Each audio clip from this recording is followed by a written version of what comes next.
Welcome in Budapest. How are you feeling tonight? Oh, thank you. Good. Yeah, just waking up. We've had a bit of a trip.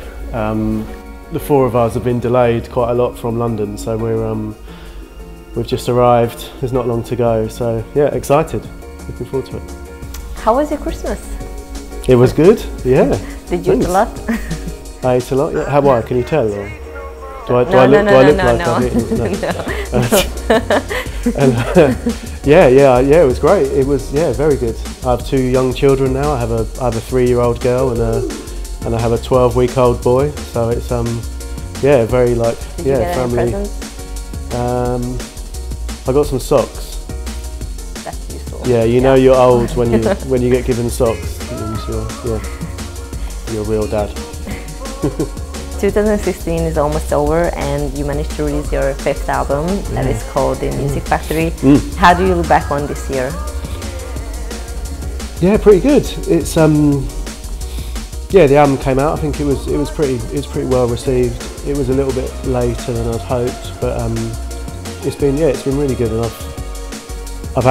it's probably been better received than I thought. I don't think it's any different to what I normally do, but it's kind of I'm doing a big tour of Japan, which is somewhere that I've always wanted to go to, and I'm off to Australia and usual Europe and stuff. So it's it seems to have worked, I hope.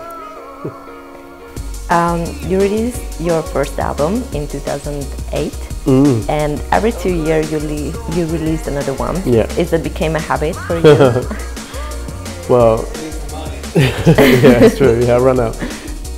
It's a weird one where it takes you end up touring for a bit, so you tour for like a year or something off the back of the album, and then it kind of takes me that amount of time to get it ready, and then I realise that no one's going to ever book me to DJ again unless I release another album, so then I have to rush and get one done, and it just sort of worked out that it was every 2 years, and then it kind of but I'm thinking of changing, and maybe I don't know, I might have a break now. There's a few people asked me to do some singles for some different labels rather than a whole album project, so I'm thinking about that at the moment, maybe. So you're not going to release a new album in 2018? Well, never say never, but no, at the moment I'm thinking about doing a few singles, but might still be able to get an album for 2018, but that means I'll have to work really hard. All right. No.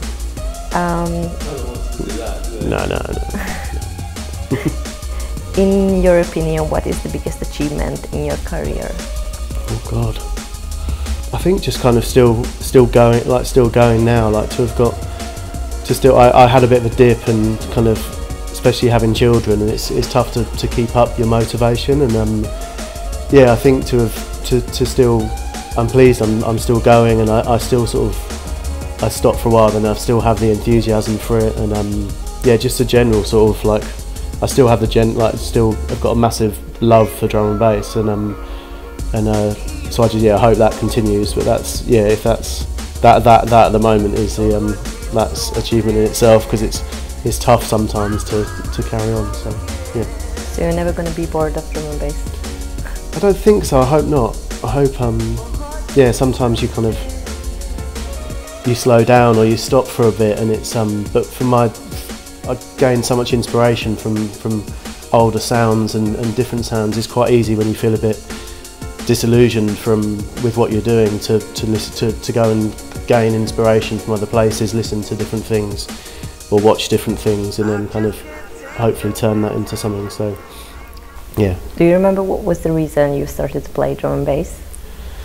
God, a long time ago, but I have two older brothers, and we're very fortunate in London. There's such a rich history with the pirate radio scene, and so I shared a room with my older brother, and he's listening to jungle and stuff on the pirate radio, and I thought this is awful. What's this music? And it's keeping me up all night, and he's playing this stuff, and he's recording everything onto audio cassettes, and he's waking me up, turning the tape over, and then sort of when that turned into atmospheric drum and bass, so this was probably 91, and when it kind of, say, the early Bookham stuff or early Moving Shadow, early Good Looking, when that came about, then I was totally hooked at that point, and it was, yeah.